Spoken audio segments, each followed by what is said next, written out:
नमस्कार। कभी सोचा है कि सफलता की इस अंतहीन दौड़ में हम सब असल में क्या खो रहे हैं? चलिए, आज ओशो के नजरिए से इसी सवाल का जवाब ढूंढते हैं। आज हम बात करेंगे अहंकार, महत्वाकांक्षा और मॉडर्न लाइफ में असली खुशी की तलाश पर। ओशो, एक ऐसे विचारक जिनकी बातें आज भी हमें अंदर तक सोचने पर मजबूर कर देती हैं। चलिए शुरुआत करते हैं इस चौंकाने वाले विचार से। ओशो ने कहा, मैं सभी विश्वास प्रणालियों को नष्ट कर देना चाहता हूं। जरा सोचिए, ऐसा क्यों कहा होगा उन्होंने? क्योंकि उनका मानना था कि हर बिलीफ सिस्टम, चाहे वो कोई भी हो, हमें एक तरह से प्रोग्राम कर देता है, हमारी सोच को एक दायरे में कैद कर लेता है। उनका मकसद था हमें इसी प्रोग्रामिंग से आजाद करना, ताकि हम अपनी असली, एक तरह से कहें तो मासूमियत भरी अवस्था में लौट सकें। तो आज की हमारी चर्चा इन 6 हिस्सों में बटी है। पहले हम जानेंगे कि ओशो स्वयं को कैसे देखते थे, फिर समझेंगे कि ये अहंकार का जाल है क्या और हम इसमें कैसे फंसते हैं, और हाँ, सफलता का असली सच क्या है, इस पर भी बात होगी। फिर हम देखेंगे कि इस जाल से निकलने का कोई प्रैक्टिकल रास्ता है भी या नहीं, समाज हमें कैसे एक मशीन बना देता है, और आखिर में हम जागरूकता के रास्ते को समझेंगे। तो चलिए, पहले कदम से शुरू करते हैं। आखिर ओशो कौन थे? ये सवाल जितना सीधा है ना, जवाब उतना ही गहरा है। जब उनसे उनकी बायोग्राफी के बारे में पूछा गया, तो जानते हैं उन्होंने क्या कहा?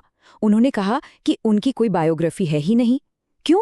क्योंकि उनके लिए आत्मकथा तो अहंकार की कहानी होती है, आत्मा की नहीं। उनके लिए ये सब बातें कि कब पैदा हुए, कहाँ पैदा हुए, किस देश के हैं, कोई मतलब नहीं रखती थीं। अगर कुछ जरूरी था तो वो था बस वर्तमान का क्षण, अभी और यहाँ होना। वो मानते थे कि बीता हुआ कल तो बस अहंकार की गढ़ी हुई एक कहानी है। असली जिंदगी तो सिर्फ इसी पल में है। ओशो का जो अल्टीमेट गोल था, वो था शून्यता तक पहुंचना। ये वही स्थिति है जिसे बुद्ध ने निर्वाण कहा था। इसको ना ऐसे समझिए जैसे किसी कंप्यूटर को फैक्ट्री रीसेट कर देना। सारे पुराने प्रोग्राम्स, सारे वायरस हट जाते हैं और वो बिल्कुल नया हो जाता है।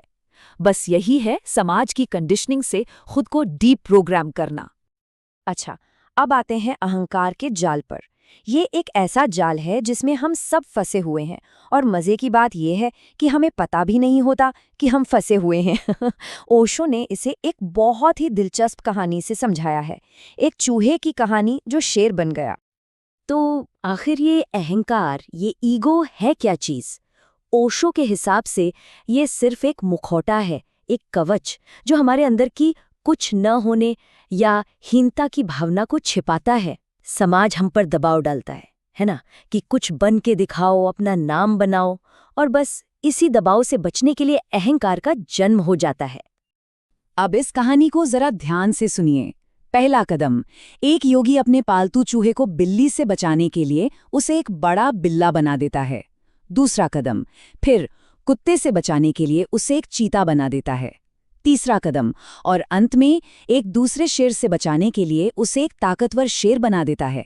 लेकिन अब आता है चौथा और आखिरी कदम। वो शेर जो कभी एक छोटा सा चूहा था, अपनी असलियत भूल जाता है और अपने ही गुरु, अपने ही रक्षक पर हमला कर देता है। ये कहानी दिखाती है कि कैसे हमारा अहंकार हमें इतना अंधा कर सकता है कि हम अपनी असलियत ही भूल जाते हैं और उसे भी नष्ट करने लगते हैं जिसने हमें बनाया है। ये तो हुई कहानी की बात, पर असल जिंदगी में ये अहंकार का जाल काम कैसे करता है? खासकर उन लोगों के लिए जो दुनिया की नज़र में, आप कह सकते हैं, बहुत कामयाब हैं। यहीं पर हम महत्वाकांक्षा के उस मिथक को समझेंगे जहां सफलता कभी भी काफी नहीं होती। इन उदाहरणों को देखिए। डोनाल्ड ट्रंप 2 बार राष्ट्रपति बनने के बाद भी नोबेल पुरस्कार के लिए बेचैन रहते हैं। दुनिया के सबसे अमीर लोगों में से एक एलॉन मस्क खुलेआम अपने अकेलेपन की बात करते हैं। और न जाने कितने सुपरस्टार्स सफलता की चोटी पर होकर भी डिप्रेशन से जूझ रहे हैं। क्यों? क्योंकि अहंकार की भूख कभी नहीं मिटती।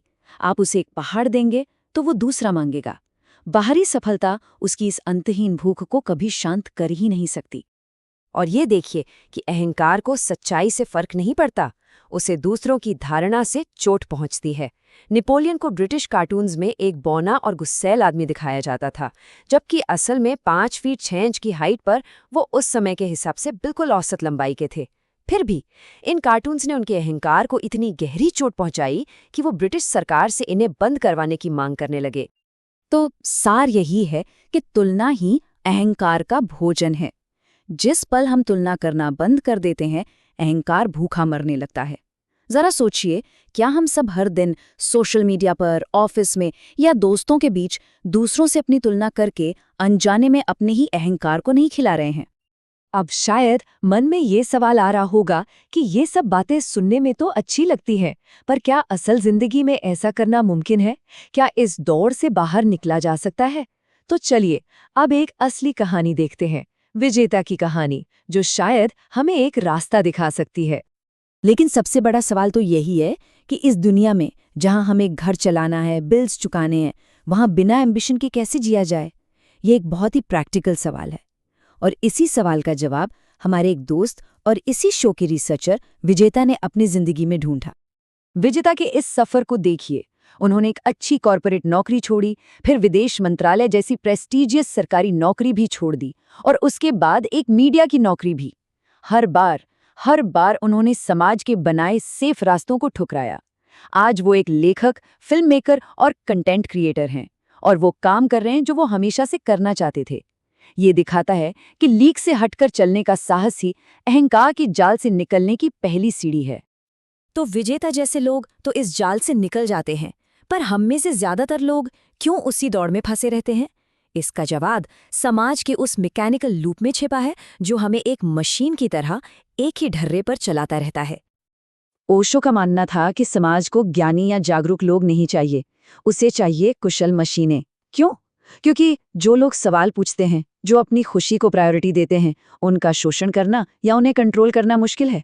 हमारी शिक्षा प्रणाली, हमारी कॉर्पोरेट संस्कृति सब हमें एक कुशल पुर्जा तो बनाती हैं, पर हमारी रचनात्मकता और हमारी आत्मा को धीरे धीरे खत्म कर देती हैं। और आज के सोशल मीडिया के ज़माने में तो ये मशीन वाला व्यवहार और भी खतरनाक हो गया है। ये एक ऐसा दुष्चक्र है जो दूसरों को अपनी परफेक्ट जिंदगी दिखाने की होड़ से शुरू होता है। तो होता क्या है? सबसे पहले हम अपनी जिंदगी ऑनलाइन दिखाते हैं, और इससे दूसरों में ईर्ष्या पैदा होती है। हमारी छुट्टियों की तस्वीरें, हमारी नई गाड़ियां, हमारे प्रमोशन, ये सब देखकर दूसरों को लगता है कि वो कहीं पीछे रह गए हैं। और फिर उस अधूरी भावना से बचने के लिए वे भी इस दौड़ में शामिल हो जाते हैं। वे भी अपनी जिंदगी का प्रदर्शन करने लगते हैं, ये दिखाने के लिए कि वे भी किसी से कम नहीं हैं। और फिर ये चक्र पूरा हो जाता है। अब हम खुद उसी ईर्ष्या के जाल में फंस जाते हैं जिसे हमने शुरू किया था। ये एक कभी न खत्म होने वाला चक्र है जिसमें हर कोई एक दूसरे से दौड़ रहा है, लेकिन पहुंच कोई कहीं नहीं रहा। तो क्या इस मशीन से निकलने का कोई रास्ता है? क्या हम इस जाल को तोड़ सकते हैं?